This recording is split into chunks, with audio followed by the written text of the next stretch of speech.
Hello all. आज हम लोग बात करते हैं एंटी साइकोटिक्स के बारे में। तो एंटी साइकोटिक ड्रग्स को हम लोग न्यूरोलेप्टिक्स भी बोलते हैं।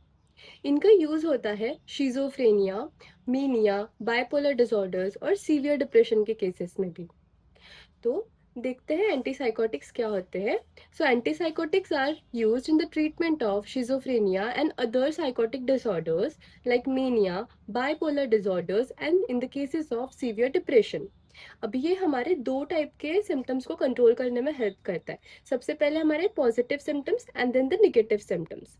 तो सबसे पहले हमें एक चीज समझना है कि जो एंटीसाइकोटिक ड्रग्स होते हैं मेनली इनका एक्शन होता है डोपामिनर्जिक पाथवेज पे। तो हम लोग चार अलग अलग पाथवेज की बात करेंगे यहाँ पे। और इनका मेजर जो एक्शन है वो डोपामिन के रिसेप्टर्स के ऊपर होता है। तो डोपामिन क्या है? Dopamine is basically hormone which is also known as reward hormone और a feel good hormone. So it is also a motivation hormone. तो जब भी इनका एक्शन ये डोपामिनर्जिक पाथवेज पे होता है और जिस जिस पाथवे पे हो रहा है उस हिसाब से उसके जो सिम्टम्स होते हैं वो डिफर करेंगे।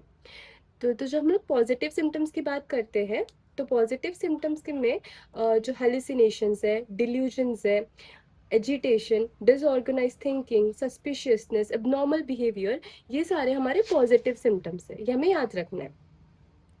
तो और जो दूसरे हमारे निगेटिव सिम्टम्स है, निगेटिव सिम्टम्स में आते हैं apathy, social withdrawal, lack of motivation, reduced emotional expression, poverty of speech या फिर रिड्यूस्ड प्लेजर। ये सारे हमारे निगेटिव सिम्टम्स के एग्जाम्पल्स हो गए। अभी हम लोग जो चार मेजर पाथवेज है जिसके ऊपर एंटीसाइकोटिक ड्रग्स का एक्शन होता है उनकी बात करते हैं। तो जो सबसे पहला पाथवे है वो है mesolimbic pathway. Second is mesocortical pathway. Third is nigrostriatal pathway and the fourth one which is the last is the tuberoinfundibular pathway. तो ये जो मेसोलिम्बिक पाथवे है ये स्टार्ट होता है वेंट्रल टेगमेंटल एरिया, जो VTA, जो कि मिड ब्रेन में प्रेजेंट होता है और इसका टर्मिनेशन होता है न्यूक्लियस एक्यूम्बेंस, एमिगडाला एंड हिप्पोकैम्पस में। तो ये उसका ओरिजिन और ये उसका टर्मिनेशन हुआ। ये जो पाथवे है इसका नॉर्मल फंक्शन क्या है? तो यहाँ पे हमारा जो मोटिवेशन, रिवॉर्ड, इमोशन, प्लेजर और रीइंफोर्समेंट, ये सारे इमोशंस को नॉर्मली रेगुलेट करना ये इसका फंक्शन है। अभी जब भी यहाँ पे जो डोपामिनर्जिक एक्टिविटी है वो अगर बढ़ जाती है मेसोलिम्बिक पाथवे के अंदर तो it is always associated with the positive symptoms, जो कि हमने अभी उससे की बात की पॉजिटिव सिम्टम्स की। नेक्स्ट है हमारा मेसोकॉर्टिकल पाथवे। तो मेसोकॉर्टिकल पाथवे का ओरिजिन होता है वेंट्रल टेगमेंटल एरिया में, जो कि मिड ब्रेन में प्रेजेंट है again, and it ends in the prefrontal cortex. So the origin and the termination of the mesocortical pathway. Now it's normal functioning. So इसका cognition, attention, motivation और emotional behavior ये सबको regulate करना ये उसका normal function है। तो जब भी यहाँ पे डोपामिनर्जिक एक्टिविटी कम होती है मेसोकॉर्टिकल पाथवे के अंदर, it is always associated with the negative symptoms. Next is the नाइग्रोस्ट्राइटल pathway. तो नाइग्रोस्ट्राइटल पाथवे जो होता है वो सब्सटेंशिया नाइग्रा से स्टार्ट होकर तो बेसल गैंग्लिया पे उसको टर्मिनेट होता है। इसका नॉर्मल फंक्शन है it regulates the voluntary movement, the motor coordination and the muscle tone.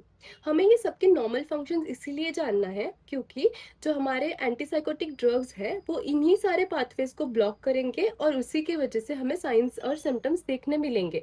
तो यही नॉर्मल फंक्शनिंग डिरेंज होगी, इसीलिए हमें पहले नॉर्मल जानना है जिससे कि हम लोग उसके इनहिबिशन की फंक्शंस को लिख सकेंगे। सो इसके नॉर्मल फंक्शंस जो है वो मोस्टली वॉलेंट्री मूवमेंट पे और मसल कोऑर्डिनेशन पे है। तो इसमें जब भी डोपामिनर्जिक एक्टिविटी कम होगी, रिड्यूस होगी, तो इसमें एक्स्ट्रा पिरामिडल सिम्टम्स देखने मिलेंगे। और लास्टली है ट्यूबेरो इन्फंडिबुलर पाथवे। तो ये आर्क्यूएट न्यूक्लियस ऑफ हाइपोथैलेमस से स्टार्ट होकर तो मेडियल एमिनेंस पे खत्म होता है। और इसमें मेजरली जो डोपामाइन का नॉर्मल फंक्शन है वो as a prolactin inhibiting factor काम करता है।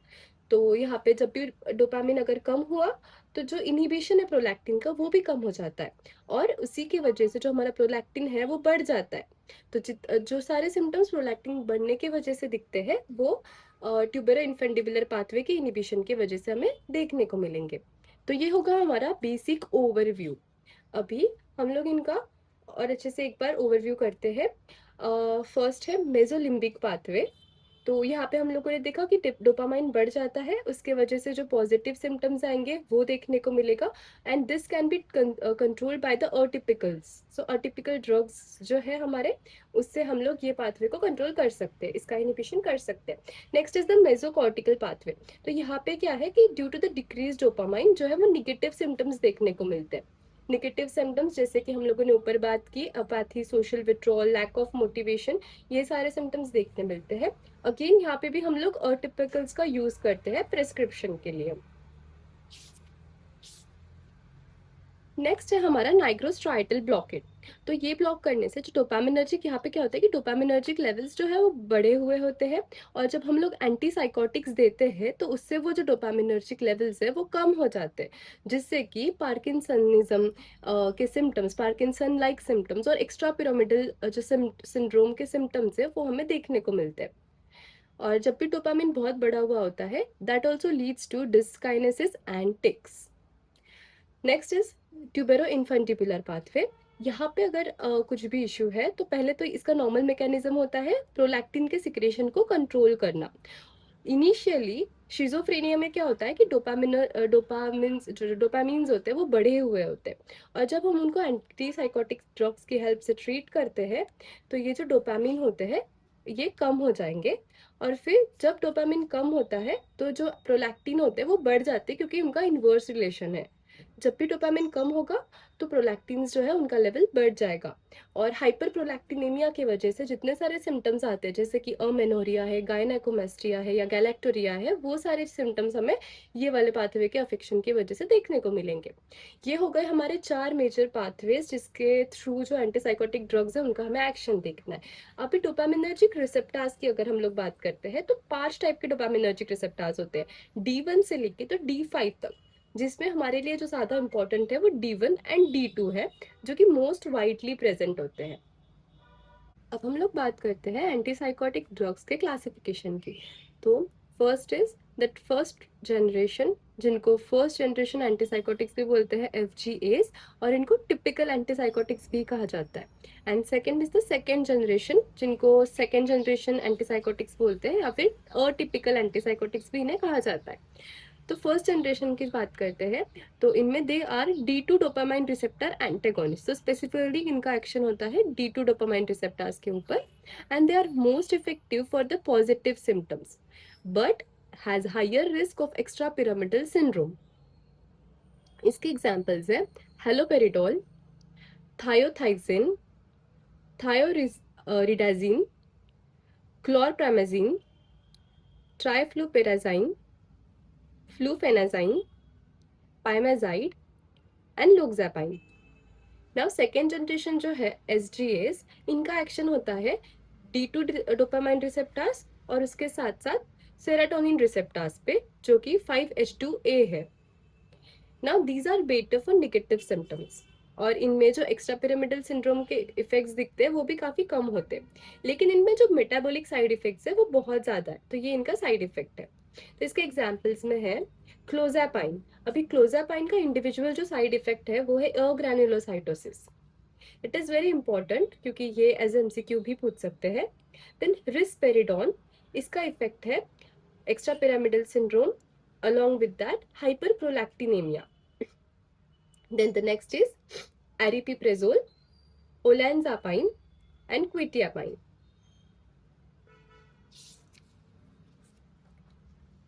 The mechanism of action, तो डोपामाइन हाइपोथेसिस जो है शिजोफ्रेनिया का, उसमें हम लोग देखते हैं कि जो 3 पाथवेज है, मेसोलिम्बिक, नाइग्रोस्ट्राइटल और ट्यूबेरो इन्फेंटिबुलर, इन तीनों में डोपामाइन जो है वो बढ़ा हुआ होता है।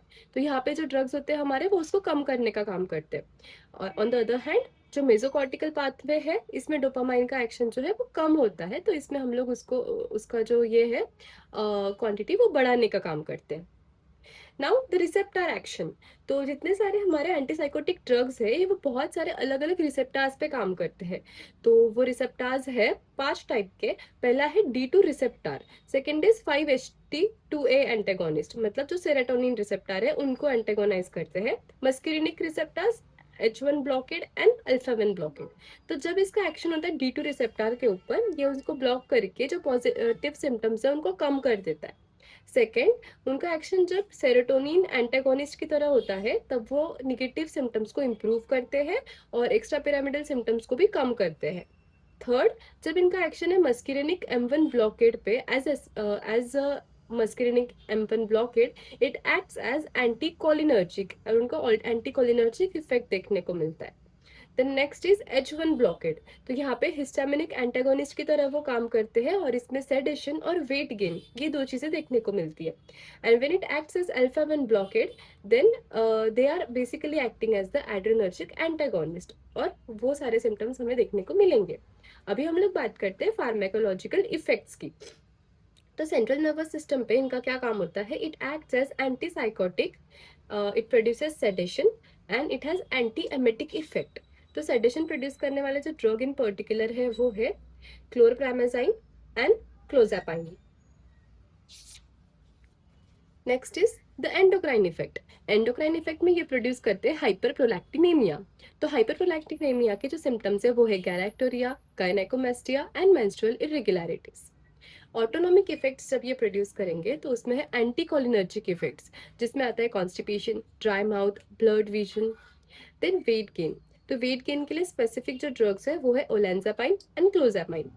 नाउ थेराप्यूटिक यूजेस, तो थेराप्यूटिक यूजेस में हमने ऑलरेडी बात की कि ये शिजोफ्रेनिया में यूज होते हैं, एक्यूट साइकोसिस के कंडीशंस में, bipolar disorders, mania, as a anti emetic drug, Tourette syndrome, autism और डेलीरियम एंड एजिटेशन के केसेस में भी हम इन्हें यूज कर सकते हैं। नाउ एडवर्स इफेक्ट्स की बात करते हैं, तो जो एक्स्ट्रा पिरामिडल सिंड्रोम है जिसमें कि एक्यूट डिस्टोनिया, ओकैथेसिया और पार्किंसनिज्म ये चीजें देखने को मिलती है। सेकेंड, न्यूरोलेप्टिक मैलिग्नेंट सिंड्रोम, तो इसमें हाइपरथर्मिया, रिजिडिटी और कंफ्यूजन ये देखने मिलता है। Third is the metabolic effects, तो मेटाबॉलिक इफेक्ट्स में वेट गेन, डायबिटिस मेलाइटिस और डिसलिपिडेमिया जैसे कंडीशंस देखने मिलते हैं। Fourth is the anticholinergic effect, तो इसमें dry mouth, constipation, blurred vision ये सब हमें देखने मिलता है। फिफ्थ है एंडोक्राइन, तो यहाँ पे हाइपरप्रोलैक्टिनेमिया देखने मिलता है। Then sixth is agranulocytosis and lastly sedation, तो ये हो गए उनके सारे साइड इफेक्ट्स। तो यहाँ पे हमारा खत्म होता है एंटीसाइकोटिक ड्रग। Thank you.